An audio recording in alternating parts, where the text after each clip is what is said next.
Hello friends, आप सबका मेरे चैनल एक्टर, राइटर और फूडी में एक बार फिर से स्वागत है। मैंने अभी तक 2 वीडियो बनाए हैं और मुझे उन वीडियोस का बहुत अच्छा रिस्पांस मिला है। आप सबके बहुत से मैसेजेस आए, बहुत से लाइक्स आए। Thanks for all the motivation. Thank you very much, love you all.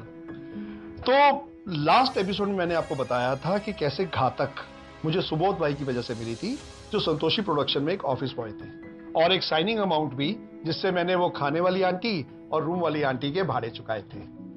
और उसके बाद मुझे अपने मम्मी पापा को इन्फॉर्म करना था। उसके लिए मुझे रात के 10 बजे तक वेट करना पड़ा। बताइए क्यों? क्योंकि उन दिनों में एसटीडी बूथ से जाके फोन करना पड़ता था पंजाब में, क्योंकि मोबाइल तो होते नहीं थे, और रात को 10 बजे के बाद एसटीडी का रेट 1/4 हो जाता था। तो स्ट्रगलर थे ना, तो पैसे बचाया करते थे। मैंने जब अपने मम्मी पापा को ये न्यूज दी कि मैं घातक में कातिया के सबसे छोटे भाई का रोल कर रहा हूं, तो वो भी बहुत खुश हुए। पूरे पंजाब में मेरे सारे दोस्त बड़े एक्साइटेड थे कि मैं सनी पाजी के साथ काम कर रहा हूं। वो मुझे फोन करके पूछते थे, भाई तू सनी पाजी से मिला है? तूने उनसे हाथ मिलाया है? और यार हमारे लिए भी उनका ऑटोग्राफ ले आना। अरे मैंने कहा पहले मैं खुद तो मिल लूं सनी पाजी से। उसके बाद घातक की शूटिंग की तैयारी शुरू हो गई। कातिया और उसके भाइयों के रोल की पूरी इंडस्ट्री में चर्चा थी। मैं अचानक एक स्ट्रगलर से रिस्पेक्ट के दायरे में आ गया। जब मैं राज जी के ऑफिस में जाता तो मुझे बड़ी इज्जत मिलती और सब बड़े प्यार से बात करते थे। राज जी बड़े प्यार से मिलते थे, सिवाय उस असिस्टेंट के जिसने मुझे कहा था कि घातक की कास्टिंग पूरी हो गई है। वो मुझसे थोड़ा खिंचा खिंचा रहता, लेकिन मैं हम्बली जाके उन्हें भी हेलो कहता। यह अलग बात है कि बाद में शूटिंग के दौरान मेरी उनसे भी बड़ी दोस्ती हो गई थी। तो उसके बाद मेरे जो कॉस्ट्यूम्स बने और गेटअप डिस्कस हुए, तो सब कुछ ना एक सपने जैसा लग रहा था। मैं बड़ा बेसब्री से इंतजार कर रहा था कि कब शूटिंग शुरू होगी। और फिर वो दिन आया जिस दिन घातक की पहले दिन शूटिंग थी, फिल्म सिटी में। मैं रूम से तैयार होकर भगवान को माथा टेक के निकला तो रूम वाली आंटी आई और उन्होंने मुझे दही शक्कर खिलाया। मैंने कहा आंटी ये? कहते बेटू मैं भी तो तेरी मां बराबर हूं। इतनी बड़ी फिल्म की शूटिंग करने जा रहा है सनी देओल के साथ, है ना, ले मुंह मीठा करके जा। तो मैंने उनके पांव हाथ लगाए, उन्होंने मुझे आशीर्वाद दिया और फिर मैंने अपनी बुलेट स्टार्ट की और सीधा पहुंच गया फिल्म सिटी। फिल्म सिटी में मुझे प्रोडक्शन वालों ने एक मेकअप रूम में पहुंचा दिया और मैंने पहली बार एक मेकअप रूम देखा। बड़ा सा मेकअप रूम, एक जगह एसी चल रहा है और सामने एक बड़ा सा ड्रेसिंग टेबल है, उसके सामने मेकअप का सामान रखा है। मैं तो जैसे सपनों की दुनिया में आ गया। मुझे लगा कि इस मेकअप रूम के अंदर जाने कितने दिग्गज कलाकारों ने अपना मेकअप किया होगा। मैं बहुत एक्साइटेड फील कर रहा था। उसके बाद मेकअप दादा आए, तो काफी सीनियर मेकअप दादा थे, तो मैंने उठकर उन्हें हेलो किया। तो उसके बाद दादा ने मुझे बिठाया, मेरा मेकअप शुरू करने लगे। तो कहते, बातें कर रहे थे, कहते आपको पता है ये जो रूम है ये किसका मेकअप रूम है? मैंने कहा किसका? कहते जीतू जी का, जितेंद्र जी का। जब भी वो फिल्म सिटी में शूटिंग करते हैं तो इसी मेकअप रूम में मेकअप करते हैं। मैंने एक बार फिर रूम को देखा, जीतू जी का रूम। वाह, जीतू जी के तो हम भी बड़े फैन थे। तोहफा तोहफा तोहफा तोहफा लाया लाया लाया, वाह जी वाह, जिंदगी के मजे आ गए। उसके बाद मेरा मेकअप हुआ तो एक असिस्टेंट ने आकर कहा कि आपको बुलाया है डैनी साहब के रूम के अंदर। मैंने कहा ओके। मैं राजी के असिस्टेंट के साथ जब डैनी साहब के रूम के बाहर पहुंचा तो वहां उनका एक बॉय खड़ा था। उसने मुझे एक स्माइल दी और दरवाजा खोल दिया। मैं अंदर गया और मैंने साक्षात डैनी साहब को देखा। डैनी साहब जिन्हें हम बचपन से फिल्मों में देखते आए हैं। क्या पर्सनैलिटी, क्या रुआब। डैनी साहब अपने वो घातक के पूरे गेटअप में थे। वो उन्होंने वो पूरी वो कैप पहनी थी और मैंने देखा तो डैनी साहब ने मुझे टर्न करके देखा। तो मैंने कहा हेलो सर। मैंने डैनी साहब को हेलो कहा तो उन्होंने मुझे एक बहुत फ्रेंडली स्माइल दी। राजीव भी वहां मौजूद थे, तो राजीव ने मुझे डैनी साहब से मिलवाया कि डैनी जी ये राजीव है, ये आपके सबसे छोटे भाई का रोल प्ले करेगा। तो डैनी साहब ने कहा गुड, वेरी नाइस। तो इतनी देर में और भी भाई आ गए। तो मैं आपको कातिया के बाकी भाइयों से भी एक बार इंट्रोड्यूस करवाना चाहूंगा। तो कातिया, डैनी साहब तो आपको पता है, और उसके बाद थे मुकेश ऋषि। मुकेश पाजी जम्मू के हैं वो, और उनकी उस समय गर्दिश रिलीज हुई थी, ऊंचे लंबे, वेरी गुड पर्सनैलिटी। जो भी चलकर वोट डालने जाएगा उसके पैर नहीं बचेंगे। और उनके बाद मुकेश पाजी के बाद दीप ढिल्लों। दीप पाजी मिसिंग स्क्वाड के इंचार्ज मिस्टर पाटिल है। आप अपनी रिपोर्ट उनको लिखवाइए। बड़ी बेस वाली आवाज है दीप जी की। हाँ भाई राजीव, ओ क्या हाल है। इतनी बेस मेरी नहीं है, बट दीप जी की आवाज बड़ी बेस वाली है। उसके बाद टीनू वर्मा, एक्शन डायरेक्टर, साथ में एक्टिंग भी करते हैं। सच कहा भैया, औरत पे हाथ नहीं उठाना। और फिर उनसे छोटे ब्रिज गोपाल जी। आपको शिवा मूवी का गणेश याद है? ये क्या रे, तू कॉलेज का हीरो है क्या? ये दिखने में जितने खतरनाक लगते हैं ना, ये उतने ही भोले भाले और सीधे साधे इंसान है। बहुत अच्छे दोस्त है मेरे और बहुत प्यारे मित्र। और उसके बाद मुख्तार खान, हैदराबाद का लौंडा, वो भी बिल्कुल मेरी तरह नया नया था। 15 इंच का डोला, क्या बॉडी, क्या फिटनेस। तू फिक्र मत कर, वो तो क्या, मैं उसके बाप के हाथ में भी नहीं आऊंगा। तो मुख्तार भाई और फिर सबसे छोटा मैं। इतनी देर में स्पॉट बॉय चेयर्स ले आया तो हम सब वहां बैठ गए और राज जी पूरा सीन समझाने लग गए। तो मैं बड़ा एक्साइटेड था कि मैं आज कहाँ बैठा हूँ। तो फिर राज जी जो सीन नरेट कर रहे थे, राज जी का नरेशन इतना कमाल है, ऐसे लग रहा था कि हमें सीन दिखाई दे रहा है। राज जी ने पूरा सीन नरेट किया और फिर हम सब भाई बाहर निकले।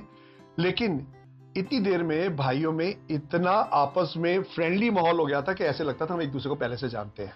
तो बहुत कंफर्टेबल जोन में आ गया था मैं। ये लोग इतने अच्छे लोग थे। उसके बाद सनी पाजी के साथ एक्शन सीन था और सनी पाजी का इंतजार था, वो आने वाले थे। सारे जो एक्टर्स थे वो अपने रूम में चले गए, लेकिन मुझे चैन कहाँ, मुझे तो सनी पाजी को देखना था। तो मैं बड़ा एक्साइटेड बाहर मंडरा रहा था कि एक बार बस सनी पाजी को देख लूं, क्योंकि सनी पाजी आने वाले थे। तो अचानक मैंने देखा दूर से एक रेंज रोवर धूल उड़ाती आ रही है और एक हलचल सी हो गई। सनी जी आ गए, सनी जी आ गए। उनकी रेंज रोवर आकर रुकी, उनकी गाड़ी में से उनका बॉय उतरा, उसे दरवाजा खुला और सनी पाजी बाहर निकले। मैं दूर से उन्हें खड़ा देख रहा था, ऊंचे लंबे गोरे चिट्टे। वाह, सनी पाजी साक्षात मेरे सामने खड़े थे। ऐसे लग रहे थे जैसे कोई शहजादा उतरा हो। इतने स्मार्ट, इतने खूबसूरत, पंजाबी जट। फिर वो राज जी के साथ सनी पाजी वहां से अंदर चले गए। उसके बाद हम भाइयों को सनी पाजी से मिलवाया गया और मैं बहुत एक्साइटेडली सनी पाजी को देख रहा था। तो सब सनी पाजी से मिल रहे थे। तो मुझे ना सनी पाजी थोड़े शर्मीले लगे, ऐसे प्यार से हेलो कहते हैं, हेलो स्माइल करते हैं। तो जो सब भाई मिल रहे थे, डैनी साहब के साथ तो गले लगे और फिर उसके बाद मुकेश ऋषि के भी गले लगे। तो दीप जी को भी जानते थे, घायल में साथ में काम किया था, वहाँ पर भी ऐसे मिले। तो सब हाय ये सब कर रहे थे, हेलो हेलो सर। उसमें मेरी बारी आई तो मैंने सनी पाजी को देख के कहा, मैं कहा हेलो पाजी। तो जैसी पाजी वर्ड सुना ना, तो सनी पाजी ने ऐसे मेरे को देखा। तो मैं बड़ा एक्साइटेड ऐसे देख रहा था सनी जी को। तो उन्होंने पूछा, पंजाब से आए हो? मैं कहा हाँ जी पाजी। मैं पाजी मैं तो आपका बहुत बड़ा फैन हूँ, आई एम सो एक्साइटेड कि मैं आज आपके साथ काम कर रहा हूँ। तो सनी ने भी ऐसे मुस्कुराकर कहा, वो मैंने कहा ना वो थोड़े शर्मीले हैं, all the best. Thank you पाजी। वो बड़ा खुश। सच्ची राबदी सो, उस समय मेरे पास मोबाइल होता ना तो जाने सनी पाजी के साथ कितनी सेल्फीज निकाल देता। उसके बाद शूटिंग शुरू हुई। तो ये वो शमशान घाट का सीन था जिसमें सनी पाजी के भाई की डेथ हो जाती है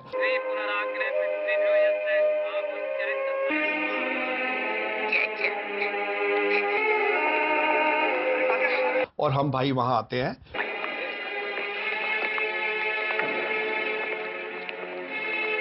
बुरा हुआ है और पूरी रात एक्शन चला।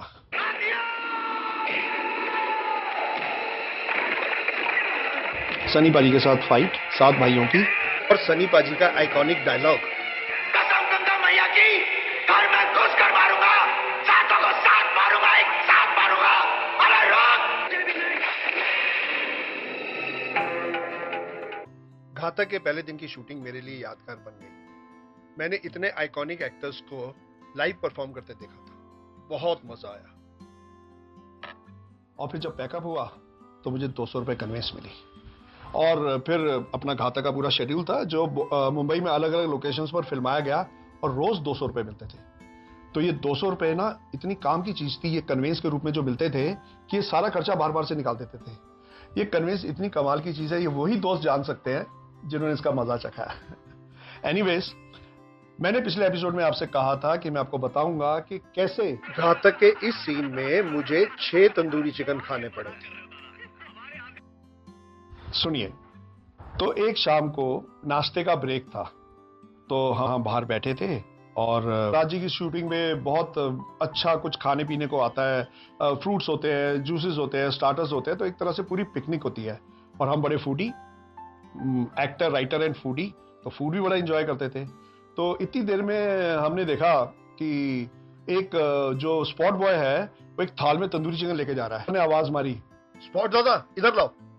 लगता है आज स्नैक्स में तंदूरी चिकन है। तो स्पॉट बॉय ले आया, तो मैंने और मुख्तार ने एक एक वो पीस उठा लिया। तो इतनी देर में असिस्टेंट भागता हुआ, राजी का असिस्टेंट, कहता अरे सर ये तंदूरी चिकन शॉट के लिए है। तो हम रुक गए। कहता आप खा लीजिए लेकिन पेट में जगह रखिएगा क्योंकि सीन में भी खाने हैं। तो मैंने कह दिया, मैंने कहा अरे कोई बात नहीं, तंदूरी चिकन हमारे फेवरेट है, हम कितने भी खा सकते हैं। और मैंने कहा ला चिकन दे चिकन, तंगड़ी दे तंगड़ी। तो असिस्टेंट चला गया। बात आई गई होगी, लेकिन बात आई गई नहीं हुई थी। बात तो यहां से शुरू हुई थी। उसके बाद सीन लग गया। तो ये सीन था कि ऐसे डैनी साहब सामने बैठे हैं और ऐसे वो हमारे भाई बैठे हैं और मैं और ये अपना ये ब्रिज गोपाल जी, हम फोरग्राउंड में थे। तो मुख्तार बाजू में बैठा था। तो के बीच में ऐसे तंदूरी चिकन पड़े हैं। तो सीन ये था कि हमारा एक आदमी सनी भाई से मार खा के आया और डैनी साहब कहते हैं कि इसे शेर के पिंजरे में डाल दो। चलो हम तुम्हारी जान ले लेते हैं। एंजॉय से शेरा के पिंजरे में डाल दो। तो हमारा काम ये था, हमारा कोई डायलॉग तो था नहीं। हमारा काम था कि जैसे वो आदमी आएगा तो हमें चिकन उठाना है और डैनी साहब के साथ उसकी डायलॉगबाजी होगी और हमें चिकन उठा के हमें खाना है और ऐसे ब्रूटली खाना, खच खच खच खच करके चिकन खाना है। और जैसे ही सीन खत्म होगा डैनी साहब बोलेंगे इसे शेर के पिंजरे में डाल दो, तो हमें हड्डियां ऐसे उछाल देनी है कि भले इस आदमी का ये अंजाम होगा। तो ऐसा कुछ सीन था जो राजी ने कंसीव किया था। अब जी अपना बिल्कुल ऐसे ही हम रेडी, बाहर बुरे जज्बे के साथ, और हमें हंसना है और तंदूरी चिकन खाना है, ये सीन था। तो राजी ने ना पहले आकर एक रिहर्सल की। तो डैनी साहब सामने बैठे हैं और कहते पूरी एक्टिव रिहर्सल, और जैसे ही उन्होंने एक्शन बोला हम सब ने तंदूरी चिकन उठाया। वो आदमी आया, डैनी साहब डाल रहा, हम खच खच खच करके खा रहे हैं और ये ऐसे फेंक दिया।